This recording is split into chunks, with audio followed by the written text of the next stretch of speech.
It's a full moon and the storm of the century going Yeah. on. What the heck is happening? Yikes. It's pretty scary. It's kind of like a harbinger of things to come because the sun is in Scorpio. Saturn has just moved into Scorpio.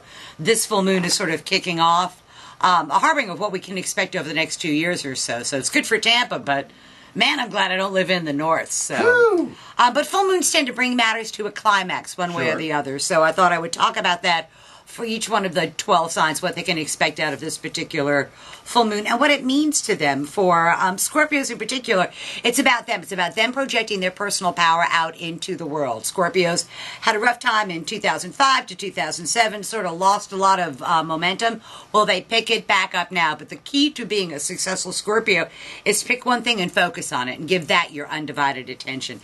For Sagittarians, this is a finishing up full moon. This is a full moon where they have to finish up projects that have been lingering and lingering, some for as long as 14 months or so. They need to get off their duffs, pick it, and finish it up. For Capricorns, this is a great full moon for them. It's a good energy for them to achieve a long-standing hope, wish, goal, or objective. But the Capricorn has to know that they're not going to be able to do it by themselves. It's going to require a group effort of well-placed friends to make that happen. And when they get to the top, don't forget the people that helped you get there. To Aquarians, it is in their 10th house of career and public standing. They find out over the next 3 or 4 weeks or so exactly, it's like they get their report card on how well they've done. Have they done what the bosses want? And I'm a big fan of find out what your bosses want and give it to them, whether you agree with it or not. Absolutely.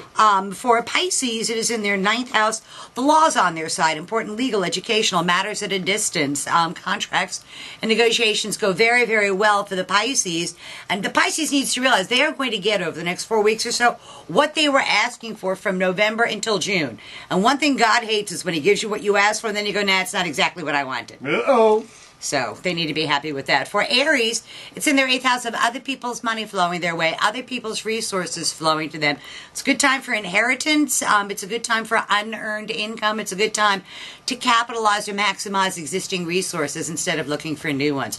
For Taurus, they are in the spotlight, and everybody's going to be yelling at Taurus. And I feel bad for Pisces because everybody for Pat, because everybody wants a piece of the Taurus. Everybody wants the Taurus to pay attention to their particular project. And the Taurus's challenge over the next 4 weeks or so is to run herd over that, rather than picking just one person, but to try and be as many things to as many people as possible, and then they can collapse in a heap later on. That's all those volunteers for Christmas week. Oh, good. She's got a bunch of them coming out. You Yeah, betcha. you got to direct them and keep them busy. Okay. And that's quite the challenge instead of focusing on just one. Okay.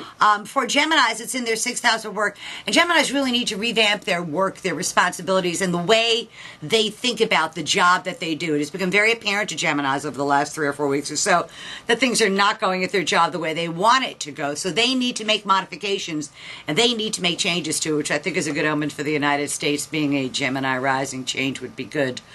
For us, for Cancers, it's in their 5th house of love affairs, amusements, pleasures, sports. They are having a much better time than anybody else in the zodiac. It is their time to be creative, and it's a very fertile time for them. They could take something that's a child of their mind and give birth to it and bring life to it.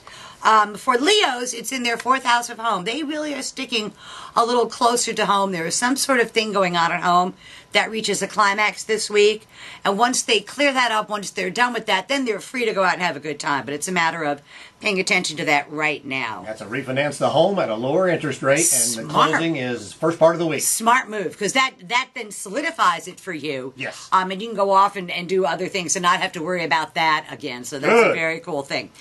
For Virgos, it's in their 3rd house of short distance travel, short duration travel.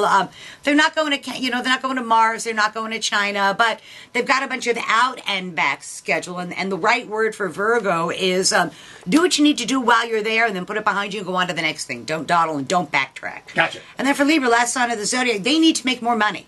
And they actually get an opportunity over the next 2 or 3 weeks or so to make more money through their own ability. Not money falling out of the sky on them, not money where they partner up, but this is money that they earn through the fruits of their labor. So tomorrow's news today for the this full moon, the week of the 29th, and good luck in the north, man. Hunker on down, and I'd be praying. You betcha. I would be. I don't care what nationality or what religion you are. Find a God and pray to him, because they're going to need it. They're going to need it. Very scary stuff. Thank you, my dear. See you Always next week. a pleasure.